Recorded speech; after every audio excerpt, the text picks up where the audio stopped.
my idea here with this book is Provas Internacionais de Idiomas. But what is Provas Internacionais de Idiomas? That's what I'm going to show. Right, so the thing here is, who's the book for? For those who need or want to take an international exam, okay? It's a candidate's handbook. So you have Provas Internacionais de Idiomas, and here inside, Manual do Candidato, right? So what are the international exams actually?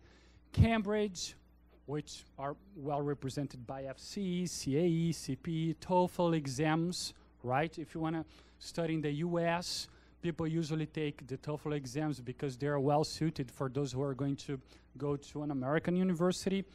But many English teachers like to take Cambridge exams. I took many Cambridge exams. Well, basically FCE. I was going to take CAE, but then I thought, well, I took some mock tests and I was reaching 8, so I decided, no, let me study a little bit more to take CPE instead, because these tests are expensive.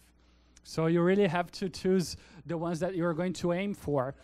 DELE, Diploma de Espanhol como Lengua Extranjera. There are also the exams from Alliance Française.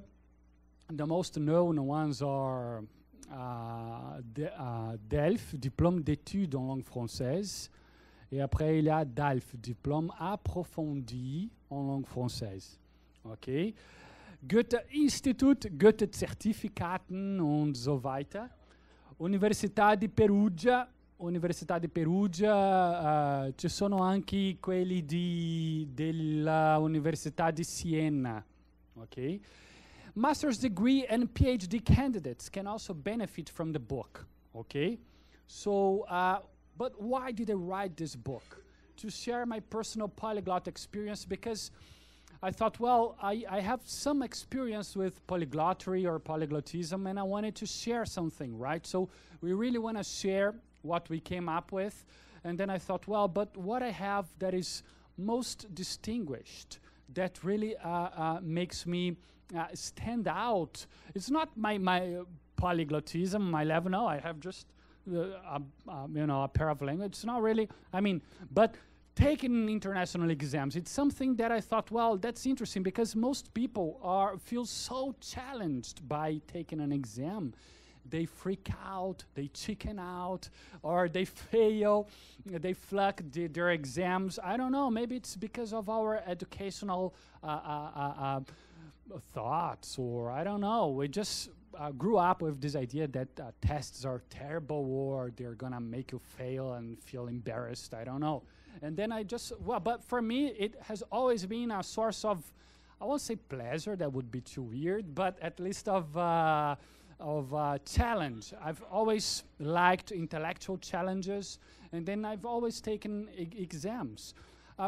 Why? Because, well, first of all, as an interpreter and translator, there are no requirements to start or to take on such jobs, such professions. But the level of linguistic demands are so high that if you still have, as I said previously, if you still have some language lacunae or gaps to fill in, you will really have troubles.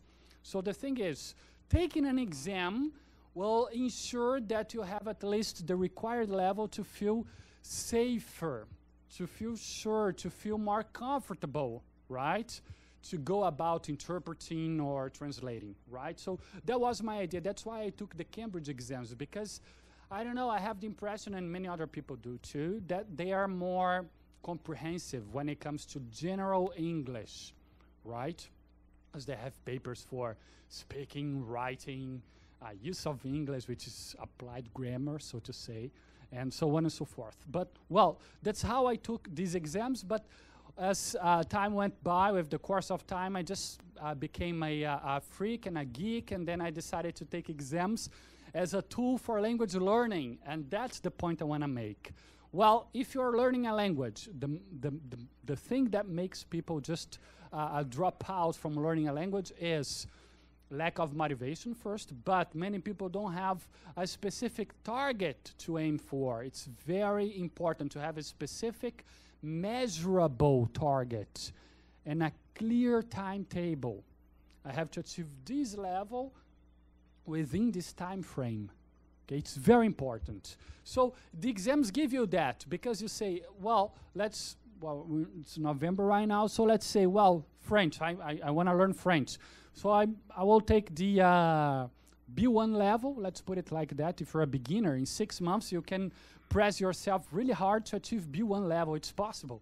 So you aim for a B1 level within 6-7 months, and then you take the exam at Aliança Francesa in June, July. Why not? So you have a clear timetable in which you can learn the language. So that's how you can use this Provas Internacionais de Idiomas as a polyglot tool, as this lecture is entitled, Ferramenta do Poliglota, right? So what are the levels of the exam? All these info are in the book, right? I'm just, touching upon some specifics here. So they go from A1 to C2, right?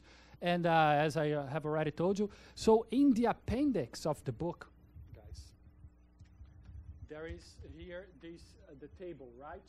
The specific detailed common European framework table I told you about, right, previously. So it's here, and it is spread throughout the book according to the different skills, because the book has chapters on passing the writing tests, passing or hacking would be more appropriate, the speaking tests or the listening tests. And at the end of each of these chapters, there is the from A1 to C2 of the specific level. So you can use that as a diagnostics tool as well as a prognostics one. So to see where you are and where you're heading to. It's very important. Self-assessment is very important for polyglots, because that's how you can plot your personal development. All right?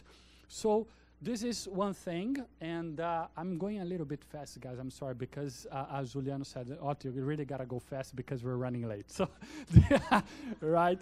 But, well, I will be available at the end of this presentation, those who would like to take one book, and I will be there at the back of the room. So those who would like to take a book, I can sign, and we can keep on discussing about this topic, right? So how to pass exams, guys? Focus, focus, focus, okay? So I have included in Appendix 1 a declaração de foco pessoal, because we live in times that are really hard to focus. I think that we lack concentration, and concentration skills are really an asset nowadays.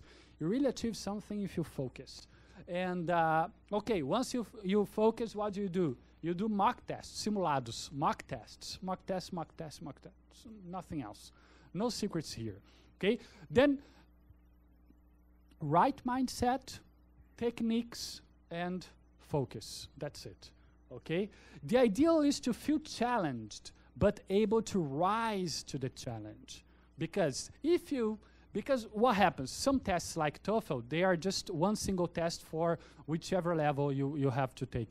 The thing is, if you're going to an Ivy League, a top university in the US, they will raise the bar. They will say, you gotta, really have tops in order to come to this university. But if you're going to another one, they say, no, just like, I don't know, it's up to 120 nowadays. It's, you can, like, from 90 to 100, you can enter the university, right? So it really depends. But the other exams based on the Common European Framework, that is to say, the European exams, Instituto Cervantes, Cambridge, Aliança Francesa, Alliance Française, and the other ones, they have one test for each level. So you gotta know which level you're aiming for, like A1, A2, mostly don't have A1, but A2, B1, B2, C1, C2. I really encourage translators and interpreters to take C1, C2. It's one of the best ways to ensure you have the language requirements to do your job well. I really encourage, okay? So the thing is, you have to see what level you're going to aim for, and it's in the book, techniques to determine, right, which level you are at, where you stand. It's very important to know, right? And then once you determine that level, you can focus, and enroll yourself, sign up to the exam you want to take, right? And how to pass? Well, I have a chapter, a whole section, deciding the level, collecting data about the exam. How does that work? Do I have to use pen or can I use pencil? Basic things like that can make a difference, because some people really don't know how the test is done, and they just, you know, kind of caem de paraquedas, right? When you say that. So they don't know what they're doing. I remember the test I take last year. It was a German test in Goethe Institute. The guy didn't know the place where he just came there, and you know, like out of his breath, he was kind of, oh, is it here? I didn't know. I mean, what kind of preparation? I mean, in German, you see, no. I mean, it doesn't really work. And then when time was running late, and he was running late, time was about to be up, and he was still writing things down. You gotta be really prepared. For example, the writing exam are usually the most demanding ones. You gotta know how long you have to write.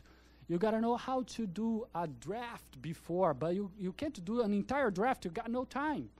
So you just have to come up with some ideas, a brainstorm, and organize the ideas in introduction, development, conclusion, and work with the conjunctions I told you about previously, like how to connect ideas to ensure they have cohesion and flow, and so on and so forth. And I talk about that in the book. I give you specific tips to do that, right? Timetable, prep material. So I really think that with this kind of book, because most books you have in the market are like how to pass FCE exams, or even more specific, how to pass writing, how to pass FCE writing.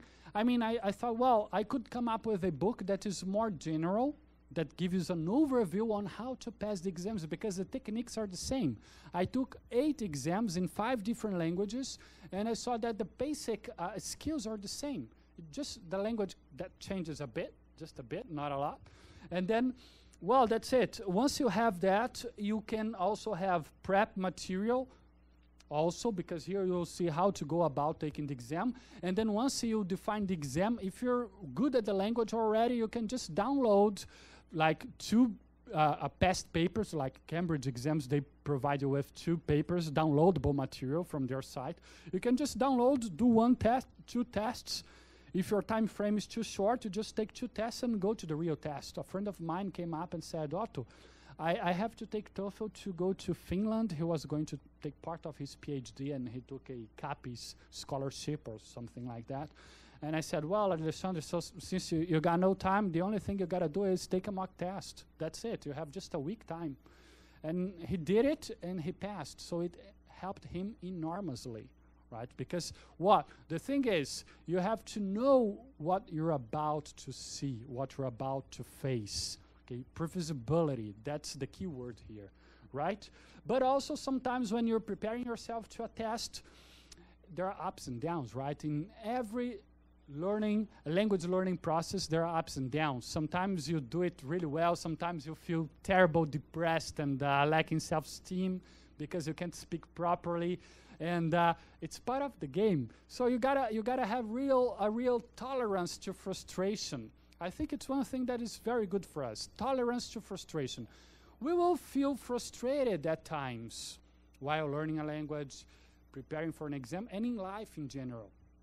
Life frustrates us sometimes, and it's what life gotta do to make us grow, right? Otherwise, we don't grow.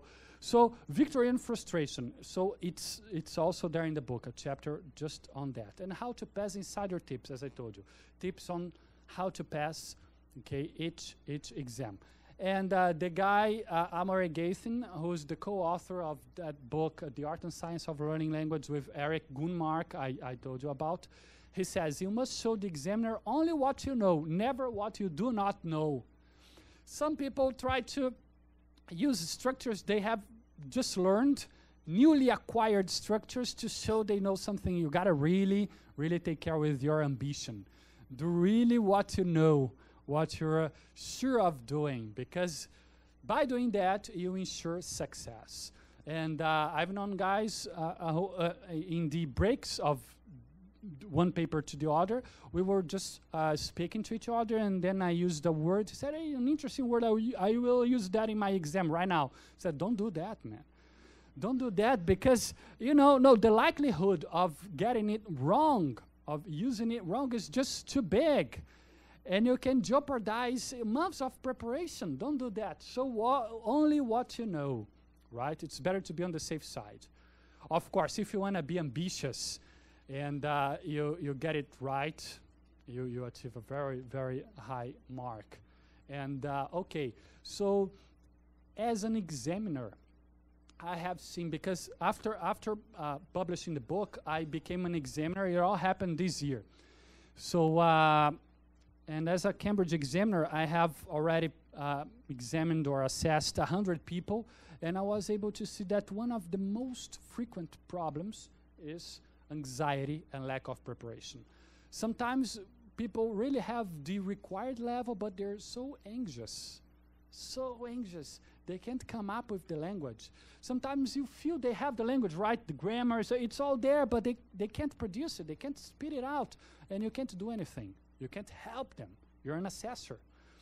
So anxiety, but anxiety comes as a result of lack of preparation. That's my point. So if you prepare yourself, you are able to feel comfortable at the time of the exam, right?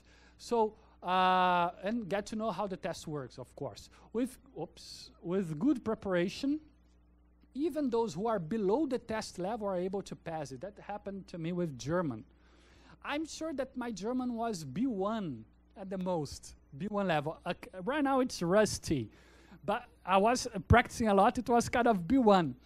But I knew everything. I knew the exam inside out, everything I had to do. And I took the B2 exam to feel challenged, and then I passed. But I'm sure that I'm not B2. I wasn't B2 at the time, maybe B1 plus at the most. But I took that just to make sure that these techniques work, and they do. If you really prepare yourself and know how the exam works. Of course, it's a kind of cheating, a legal cheating, just as a matter of experience, to acquire experience and pass that on to you. As adults, I really think that our motivation gets a boost when we learn things geared towards our immediate needs. I really think that it helps us a lot. That's why many people drop from English language schools, because they're teaching something that's not directly linked to your reality, and you don't feel motivated, and then you end up lacking motivation. Santos Dumont's case, for example, he was the son of a rich coffee farmer in Santos, and his father was French, and he said, okay, go back to Paris and get the best teachers you want from the fields you want. So he went back to Paris and said, well, I will take this guy for mechanical engineering. Well, I will take that one for thermodynamics, and so on and so forth. So that's how he learned by himself and set up all his inventions, and so he didn't go to school, right? So it's a matter of autonomy. So it's just some words to ensure and to foster and to encourage autonomous learning among ourselves, among this community of polyglots. So the best teachers teach one not to be dependent on teachers, right? Schools don't teach autonomy too much, but schools must teach. Well, we have lots of teachers, those who teach in schools in general, who would love their students to be more autonomous, right? Oh, they don't study, they come back, they haven't read their lessons, they should have done their homework. So it's autonomy. You gotta give them autonomy, but to give them autonomy, they have to feel as co-participants of this process. Okay, they have to construct together. So that's one of the main messages here. And he who really wants to learn needs to take responsibility for his learning. We have to take responsibility for our learning, right? And here there are some more things about what we gotta do. Clear goal and deadline, personal responsibility. That's what the international exams are for. They can help us with that. Learning style. Learning style, that's when we say schools don't teach us how to be autonomous. How could they do that, you could ask? Well, very simple. Learning style, what's your learning style? Are you a visual person? Do you learn rather with songs, lyrics, auditive person, different people, different styles. So you have to really focus on the sensory channels you have most developed to come to a fruitful end. And then the techniques will be geared towards the learning style you have, material and focus. All right? And then there are many techniques: observation, repetition, concentration, practice. Why do people live abroad and they come to a specific plateau, as we call it? They still have an accent, they stop there. Why? Because they think they're okay and they don't have to keep evolving, or they most often stopped observing. When you stop observing, when you stop being attentive to what natives or tutors are doing around you, you stop learning. So being attentive is key here, right? Being attentive. And if you go to schools, if you go to schools to learn a language, you can take one free experimental class. And again, schools can be really useful if you can really use that to your advantage and not be subject or submissive to what they tell you to do. You really gotta take responsibility for your own learning. Check if the method the school has matches your own learning style. Some people just feel better with a different methodology from the other, you know, they adapt it to different schools. And you can do the same with your private teacher, right? You can tell him or her, hey, I would like to learn, I learn better using, I don't know, songs or texts. I like reading. I really have to read for my master's degree, and so on and so forth. And, well, the main message here is, since we're talking about polyglotry, right, polyglottism, we really have to address that, which is schools need learning. Schools, they need learning, but learning doesn't need schools, right? Learning doesn't need schools, not necessarily, right? But schools need learning. And there is this sentence from Seneca. Well, this guy is, you know, lots of things could be said about him, but he was a philosopher from Rome, and he said, actually he didn't say that, he said it otherwise. He said, non vitae, said scholae discimus, said unfortunately, he was kind of regretting the fact that we unfortunately learn for schools, not for real life. And 2,000 years ago he was saying that. And it still is the case. So we have to make it the other way around. Non scholae sed vitae discimus, right? Not for schools, but for the real life. That's what we have to learn for. All right, so that's it. I will be down there for the book signing, those who would like to buy a book. And now let's raffle a book, Diego. Let's raffle a book. And thank you very much for your attention.